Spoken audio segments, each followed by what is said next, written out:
Hello and welcome to Strategic Alternatives, the RBC Capital Markets podcast, where we uncover new ways to raise capital, drive growth, and create value in an ever-changing world. I'm your host, Peter Dawkins, Vice President here at RBC Capital Markets, and I'm delighted today to be joined by Anke Reingen and Gerard Cassidy to provide our 2025 Global Banks Capital Markets Outlook. Anke is the Global Co-Head of Financials Research and covers European banks, and Gerard is the Global Co-Head of Financials Research, Head of U.S. Bank Strategy, and is based out of New York City.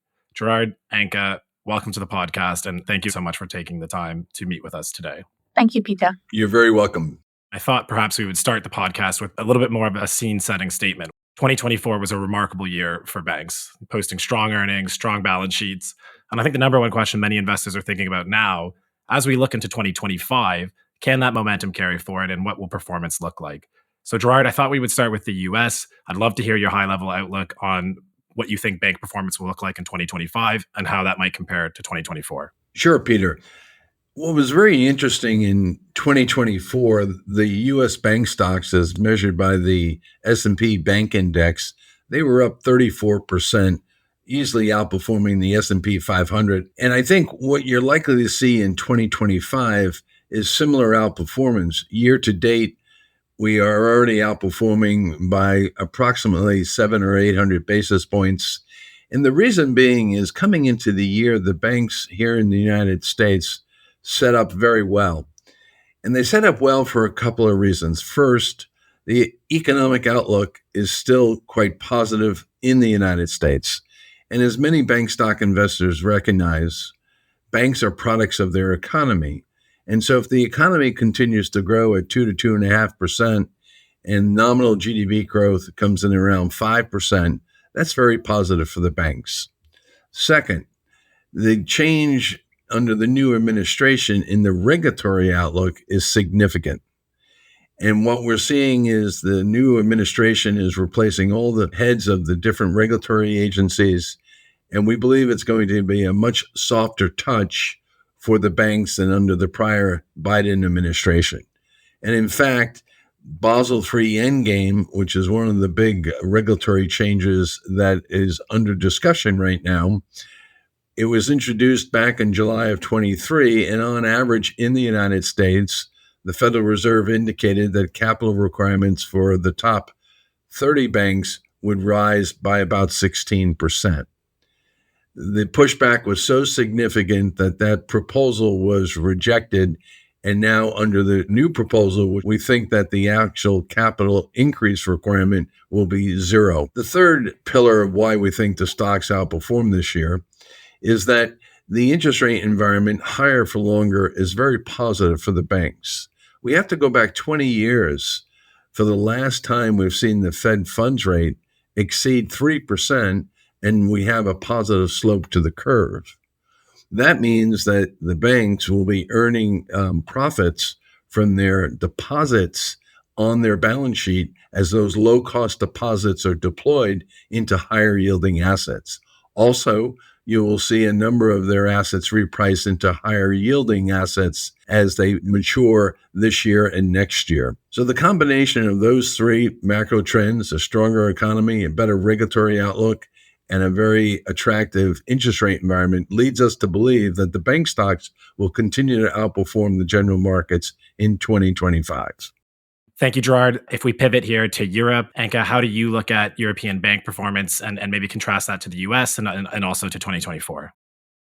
Yeah, frankly, a 15% increase in European bank share prices year to date is much better than we had expected. A steeper or less inverse curve and no negative news on the economic political side so far have helped European bank share prices. The Q4 results season and the 2025 outlooks provided at the time did not point to any major disappointments on net interest income and provided generally positive news on the non-interest income side, like fees and trading. Valuations are not screamingly cheap, so we were looking for earnings momentum, which is largely a function of the economic environment and political uncertainty. So the outlook is more muted here. We forecast moderate EPS growth in 2025 across our coverage, and that's higher for banks which have less gearing to net interest income but more fees and trading income. But we expect earnings growth to accelerate in 2026 as we expect the economy to recover. I think before we move the discussion forward, it's obviously quite important for us to take a moment and reflect on, the rapidly moving environment with respect to geopolitics, with regulations, and most recently with the change in administration. So perhaps if we actually start from the international perspective, Anke, it would be really great to get your thoughts on President Trump's trade policies, what you think that might mean for global banking, and ultimately, when we look forward, what does it mean for international financial cooperation in the coming years? Concerns on how tariffs might impact the different economies has been a large overhang, especially in Europe. This uncertainty has impacted behavior of corporates, for example, in terms of investments. European banks have seen less demand for financing in Europe, but more demand for financing in the US and Asia. Our economist recently published a note arguing that the type of tariff is really important. We would view a removal or delay of tariffs as positive, but clearly the uncertainty is hanging over the sector. Added to this, in Europe, there's been quite considerable uncertainty on the political front in France and in Germany. Behavior of retail clients has largely been unaffected, but corporates have been more hesitant to invest in Europe and to lend and finance. Thank you, Anke. It definitely does sound like the uncertainty introduced is going to be a longer term discussion for the sector. If we look back to the US, Gerard, what's your view on any potential changes in strategic behavior, growth behavior, M&A, buybacks? Really, where do you think the biggest changes might occur due to this change in regulation? Peter, you touched on a very important topic when it comes to M&A. In the last 4 years, the M&A cycle has been quite muted. Now, with the softer touch that we expect within the bank regulatory environment, we do expect to see M&A accelerate in 2025 and 2026. It's interesting because consolidation of the U.S. banking industry has been going on for 40 years. There's peaks and valleys to it. Back in the 1980s, we had 18,000 banks and thrifts. Today, we're down to about 4,300. So we do see more consolidation coming, and we see it amongst the bigger regional banks. One of the areas that's particularly interesting is that when an American bank goes over the 100 billion in asset mark, the cost of exceeding 100 billion in assets is quite high with new regulatory rules that bank will now have to live by. So we have a handful of banks that are in the 50 to 90 billion dollar in asset level that are going to have real tough strategic decisions. So we do see more M&A activity, but at the same time, banks are overcapitalized. And because of the overcapitalization of the banks, we also see stronger stock buybacks. And once we see the finalization of the Basel III endgame, that will really dictate how much stock the banks will be able to buy back. But we do believe over the next 2 years, dividend increases are coming and stock buybacks will be increasing for all of the large banks in the United States. Thanks, Gerard. And I do want to pick up on something that you just mentioned at the end there with the Basel III endgame. I think we're seeing quite a different outlook between Europe and the US. So Anke, based on Gerard's comments, I'd be really keen to hear what you think, these regulatory changes might mean in the EU and how might it differ from Gerard's views on the US? Yeah, Peter, I think in part it's too late for Europe to adjust the Basel III endgame, given we already have the introduction the 1st of January in the euro area. But there certainly seems to be a general sense that the euro and the UK regulators are much more attentive, and they're reviewing previous proposals to assure a level playing field, and especially with respect to market risk. Gerard, you have written that you're quite optimistic for loan growth, particularly within commercial and industrial sectors. Where do you see banks finding that right balance as we go forward? Is it all about growth? Is it all about risk management? Where do you see the market settling in the coming year? The outlook for loan growth for the U.S. banks, we think, is going to surprise to the upside. And we say that for a couple of reasons. You might remember, Peter, back in the fourth quarter of 2022, the yield curve inverted. And traditionally, an inverted yield curve is the telltale sign that a recession is coming. And many of the banks started to tighten their lending standards in anticipation of a recession, which obviously never showed up. Simultaneously, in July of 23, as we talked about, the Basel III endgame proposal came out. So the banks started to go on what we called at the time risk-weighted asset diets. They were shrinking their balance sheets. So now that the Basel III endgame proposal has been rejected, and now that we're not in a recession, the banks have been easing underwriting standards. We are quite optimistic that loan growth will start to accelerate as the economy grows in the United States. What's interesting is when you go back 75 years in the United States, we've done a regression analysis to show that bank loan growth is tied to nominal GDP growth. We think we're at a 2 to 2.5% real growth environment, and we add 3% for inflation, maybe a little higher. We're probably going to see 5 to 6% loan growth this year. And we believe it's again going to come from corporate and industrial lending. And the reason we're confident about the commercial and industrial loan growth is that as companies start to become more optimistic about the outlook, they're going to, we think, draw down on their credit lines, start to build inventories, start to build out plant and equipment. And in fact, since the election, the survey of small businesses on their optimism, the index has gone parabolic. So we anticipate that the enthusiasm for the new administration will lead to better conditions for businesses and therefore lead to, we think, stronger commercial loan demand throughout the year and into 2026. Thanks for that, Gerard. And I guess I'd really be curious to hear your view on how these all interlink and ultimately what that means for your perspective on net interest income. In the US, is inflation, I guess, a positive force here, or is it a risk that we need to worry about? We believe that the number one risk for our positive bullish outlook for bank stocks is the reemergence of inflation. If inflation starts to come back into the mid-single digits in the United States, 5-6%, let's call it, we think the Federal Reserve would have to pivot on its monetary policy. A monetary policy shift to tightening from easing, which would drive short-term rates higher, that would likely lead to an economic slowdown and higher credit problems and higher credit losses. And the stocks are not pricing that in today, and the stocks would underperform in our view. But if inflation remains in check, the higher for longer interest rate environment is very positive for net interest income growth. And with the positive slope to the yield curve, that too is very positive for net interest income growth. Anke, if we move to Europe, how do you feel about inflation? What do you think the position is from a monetary policy perspective for the central banks? Yeah, in Europe, the direction of travel is somewhat different. Inflation is declining, and given the cautious economic outlook, the expectation is that the ECB will continue to cut rates. The question is, however, how inflation in the US might impact Europe, plus government spending might push rates higher. Most banks have longer-dated hedges in place that support net interest income, even in a falling rate. But in the near term, we see headwinds given deposit rates are not coming down as fast as central bank rates. We're looking for lower rates to stimulate loan growth. For the time being, we can see this on the mortgage side, but on the corporate side, loan demand has been really muted, and that comes back to the point of the economic and political uncertainty. You've seen quite strong performance from capital markets in the recently reported Q4 results. And if we try to unpack that performance and look at the different levers that are driving that performance, Anke, can we hear a little bit about your view for investment banking fees within capital markets for the coming year? We're coming off a very strong Q4 in total capital markets. The outlook for investment banking fees is strong with the pipeline building, and deregulation in the US should be an additional driver. On the investment banking fee side, the start to the year compared to last year has been a bit weaker, but that's also because we look at a relatively high base in 2024. It's also because volatility on a number of markets have still been relatively high. That has helped trading, but came at the expense of lower investment banking activity and fee income. Longer term, you could say if there's more rate certainty and there's an improving macro picture, that historically has reduced volatility and should help the pipeline in investment banking to materialize.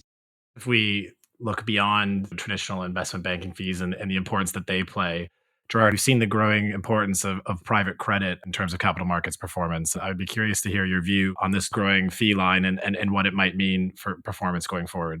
Private credit expansion has been incredible over the last 2 years. I know many investors and the very large investment banks are expecting the super cycle in investment banking, but there's certainly an enormous amount of backlogs on IPOs, initial public offerings, particularly amongst the private equity owners, those portfolio companies. We think there'll be a number of IPOs coming out this year and next year.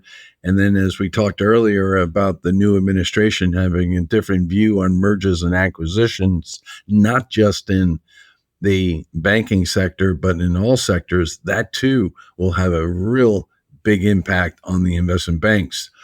Circling back to private credit, what's interesting, Peter, is that For the last couple of years, the American banks, because of the concerns of capital and again, the Basel III endgame, they haven't been very aggressive in competing in some of the areas that private credit has flourished. We now anticipate that with the lower risk profile that the banks have today, the large levels of capital, that they're going to go on the offense. So I think what you'll find is that, private credit will still, of course, have its place, but we'll see the banks combat and be more competitive against the alt asset managers, as sometimes they're called.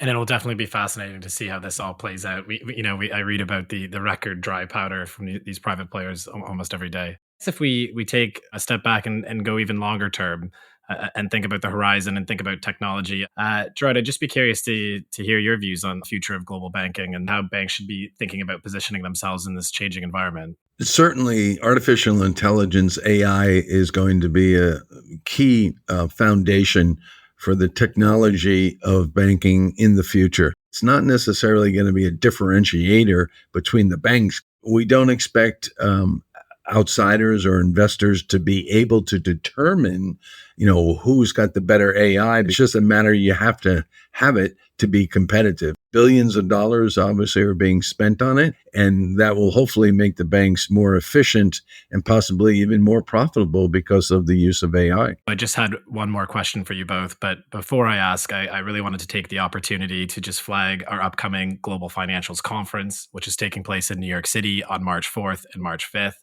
where we're really excited to dive much deeper into many of the discussion points that we've had today. So I guess my question really relates to that. It's quite a complicated environment right now with regulatory, geopolitical, and technology changes. So Anke, Gerard, ahead of the conference, I'd really love to hear your thoughts on what you think the key points of discussion that investors need to be thinking about will be and what your views might be on those key discussion points. What we expect to uncover with our conversations with management teams at our financials conference is their focus on organic growth. We're looking to see which banks can harness the deposit organic growth the most efficiently and most effectively, because the real value of a banking franchise is its cheap core deposits. And so we're looking to see which banks have embraced that kind of strategy, what they see for it over the next 2 or 3 years. Simultaneously, though, we also want to dive into what are the banks going to do with all this excess capital, and how quickly can they redeploy that back to shareholders with share repurchases. And third, were the discussions around consolidation. M&A has been an ingredient, as we mentioned, in the banking industry for 40 years. We expect it to pick up, and would like to see what these management teams' thoughts are on consolidation and whether there'll be a player in the consolidation over the next couple of years. Anke, what about you? I'd love to hear your thoughts on positioning and strategy for European investors. The banks that will perform better are the ones that will be able to grow their EPS. And that should be the banks that are more diversified and not overly reliant on net interest income, given our expectation of lower rate. The gearing to the US and investment banking are additional positives. And if the banks have excess capital that they can invest or to use for buybacks, that would help EPS as well. As coming back to a previous point, and given the importance of technology, I think the winners will be those banks that can capitalize on investments into IT for their customers and to realize savings. First and foremost, thank you so much for joining us on the podcast. It's been a fascinating discussion. This industry clearly has a lot of change going on right now, and we appreciate your insight and input more than ever right now. So thank you both very much for joining. Thanks, Peter. You're very welcome.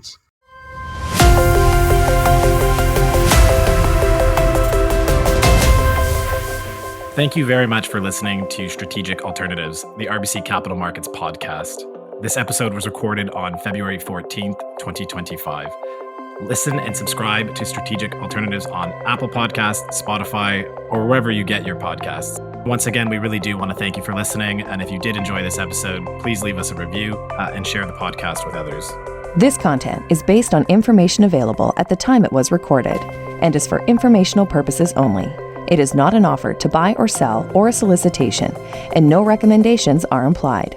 It is outside the scope of this communication to consider whether it is suitable for you and your financial objectives.